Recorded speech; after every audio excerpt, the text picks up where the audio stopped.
So I thought I would weigh in on something that I see posted around every so often, and that is who would be the fourth slot on the Mount Rushmore of horror slashers? Because the first three seem pretty obviously placed, and they are Michael Myers, Jason Voorhees, and Freddy Krueger. And I don't think anybody can really argue with those three being on the Mount Rushmore of horror slashers. But before I give you my take, I want to run down a few things with you guys, and I also want to hear what your guys' take would be in the comments. Even if you don't want Michael, Jason, and Freddy in there, then who would be on your Mount Rushmore, the top four, the big four of horror movie slashers? But in order to even come up with an idea, you have to quantify what is a slasher movie. Because there's a lot of horror movies out there with a lot of people killing people, but what is specifically a slasher movie? Well, it seems to basically boil down to the idea of one singular killer going around and killing victims one by one through the course of the movie, usually adding in a bunch of gratuitous gore and nudity as well. That's not a necessity for a horror slasher, but that is kind of the trope and the genre that it falls into. And the majority of slasher movies came out during the boom of like the 70s and 80s, but there's been slasher movies ever since, and you could even argue there were slasher movies before the 70s if you want to, depending on how far you want to go with the definition. There's some characters that you can argue, are they slasher villains or are they not? Because if you were just making a Mount Rushmore of horror characters, well, then that throws everything out the window. Then you have to add in like Dracula and like the Wolfman and Frankenstein. You know, there's like so many that you could possibly go through.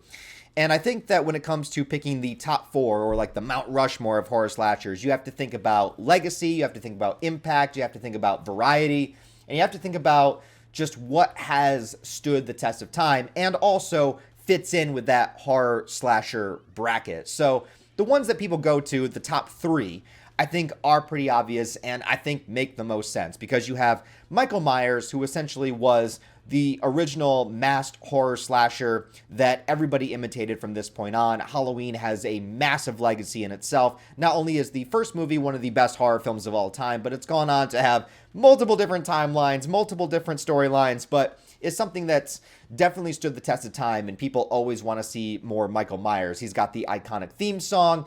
Obviously, Laurie Strode is one of the most iconic horror protagonists, so, you know, that spot is kind of taken. Then you have Jason Voorhees, and you could argue that Jason maybe is too similar to Michael to be on the list because he's also a silent killer that wears a mask, but I would say, you know, even though I like the Halloween franchise more than the Friday the 13th franchise, I think Jason Voorhees is the king of the slashers. I think Jason is the most iconic slasher because his movies, to me, I think define what that whole era, that booming 80s era of slashers is all about. He is probably the most recognizable horror character because all you need to see is a hockey mask and a big machete or a knife or it doesn't matter what the implement is as long as it's a stabbing implement. That's another thing with slasher movies is that they usually kill people by various stabbing or blunt objects, not necessarily like a gun. So that's another thing. Sometimes with their bare hands.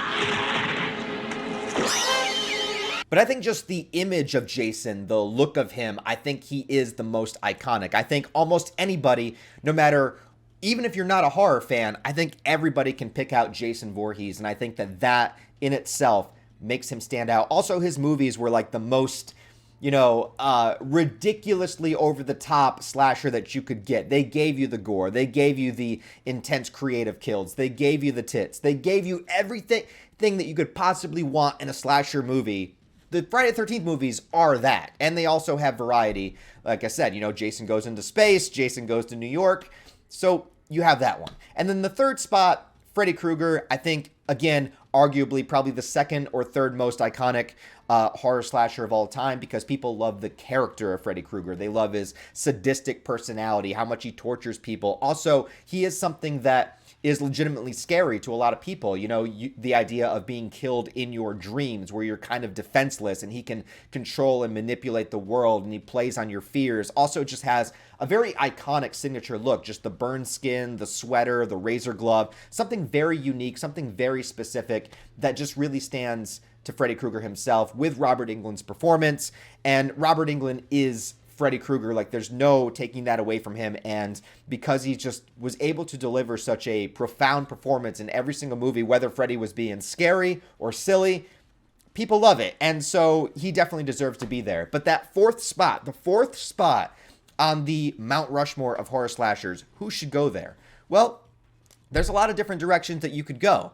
You could go as far back as the 60s, right? You could put Norman Bates on there, right? Arguably, you could say Norman Bates was one of the first quote-unquote slashers in a movie. Even though Psycho, I don't know if I would personally consider it to be a slasher movie, but to many people, it was kind of the beginning of what led to the slasher genre.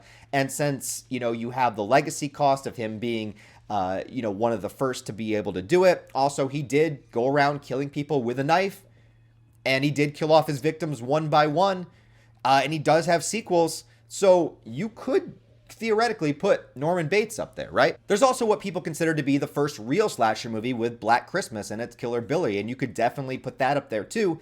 The only detriment to this is that Black Christmas did not have a bunch of sequels that kind of went on over time. So a lot of these slasher villains that were in one big movie, could they still be in consideration to be on the Mount Rushmore slashers because they didn't have, multiple films and variety and a franchise to kind of go on? Black Christmas has been remade a couple times, but there's never a sequel. Same thing is with a movie called The Burning with the character of Cropsey, who was based on a real urban legend, and you could argue is even an inspiration for Freddy Krueger because it's about a character that was burned up. But again, there's only one movie to go on. So even though I think that movie is probably one of the best slasher films of that era, not really Mount Rushmore worthy because one, not a lot of people know about it. And two, it's just, you don't have that longevity. You don't have that slew of sequels with a franchise. And I feel like in order to stand up to the other three, you have to have a franchise. There's also horror characters that you could argue, is it a slasher movie? Like, think about the original Alien.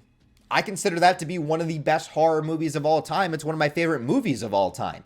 And if you think about it, the alien comes aboard the ship and kills the characters off one by one. It's a monster. It's a horror movie. Is the xenomorph a slasher?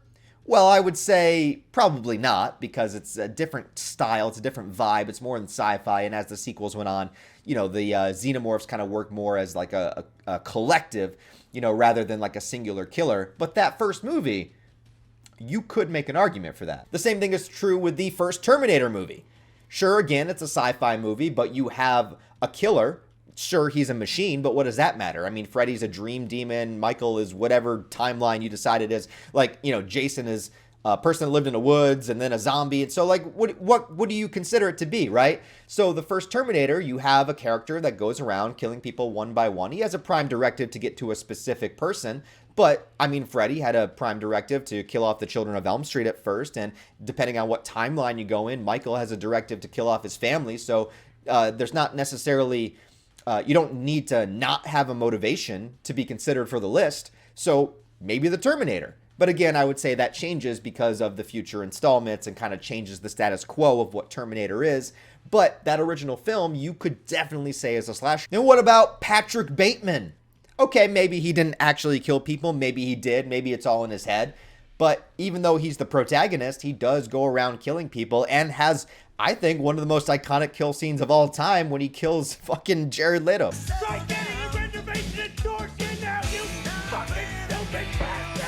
Then you have some other characters that are arguable. So what about Pinhead from the Hellraiser series? Now, to me, I would say that is definitely not a slasher series. Hellraiser, the original, not the sequels. Not the sequels. The original is one of my favorite horror movies of all time. It is, in fact, my number 3 favorite horror movie of all time. I love that movie to death. But Pinhead is not really a slasher, because a slasher is somebody, throughout the course of the film, they kill their victims one by one, yada yada. Pinhead is a Cenobite that lives in this hell dimension that if you solve the puzzle box, you get brought into the hell dimension and tortured and, manipulated and stuff. And so it's a whole different thing. It's not like he goes around looking for victims or that he has, again, like a motivation or anything like that. But the thing is that Hellraiser Pinhead, came out the same time as a lot of these other booming horror characters like Freddy and Jason. So he is kind of considered within that group of characters. But I would say if you're considering a slasher movie, I don't think Pinhead counts as a slasher. You also have other iconic slashers like Angela from Sleepaway Camp. I mean, that twist ending, what can you say? You have the dude from Pieces that somehow managed to hide a chainsaw behind his back before getting into an elevator with a victim.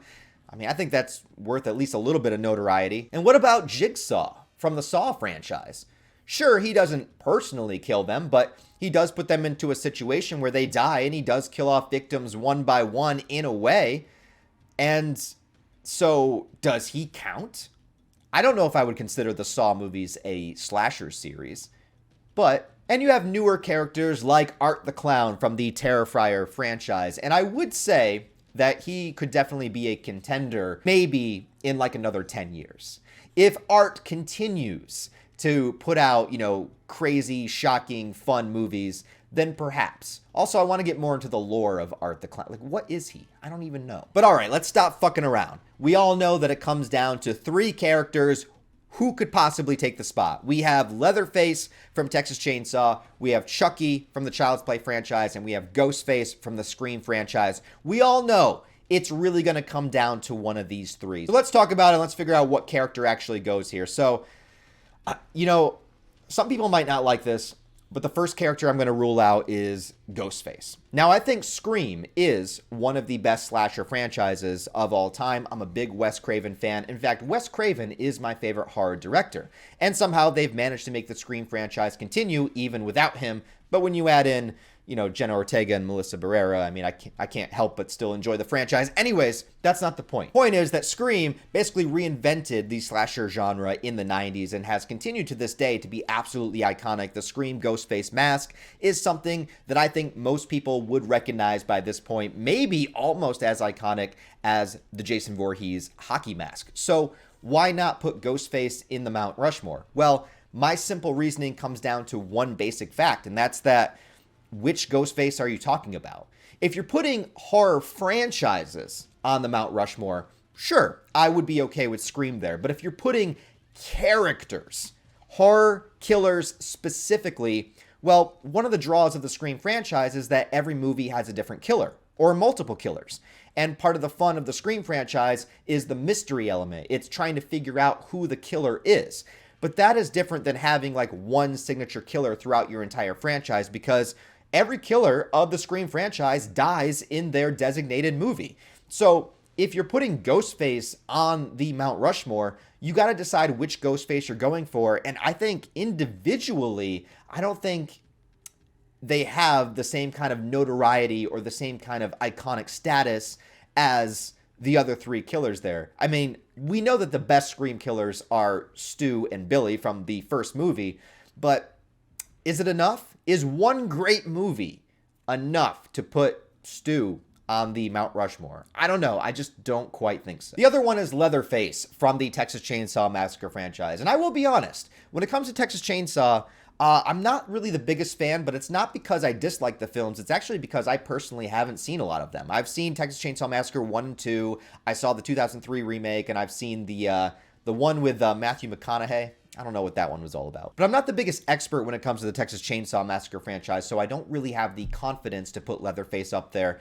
Also, I know that a lot of the Texas Chainsaw Massacre movies are very, very subpar, I would say, unless you're like a hardcore fan. And you could argue there's a lot of subpar Friday the 13th films or Halloween films as well. But for some reason, I just think maybe Leatherface, because he just doesn't have... Maybe he's just too similar to Jason and Michael in the sense that he doesn't really speak. He's kind of like a lower intelligence character.